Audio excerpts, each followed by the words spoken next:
Kahapon pa nga ito ganap pero ngayon ko lang ni-upload. Siyempre, sa dami ng ginagawa nating mga mami, dapat isingit pa rin natin ang ating mga content.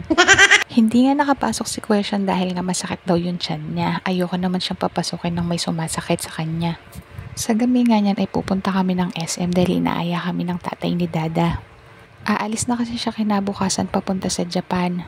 Nang gabi na nga na yun ay umalis na kami. At ito nga nakarating na kami sa SM, medyo malapit lang din kasi sa amin to.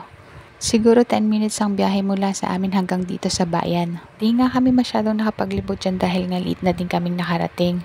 Kakain nga lang at konting kwentuhan at uuwi na din kami. Ang sarap nga ng mga pagkain dito lalo syempre kapag libre.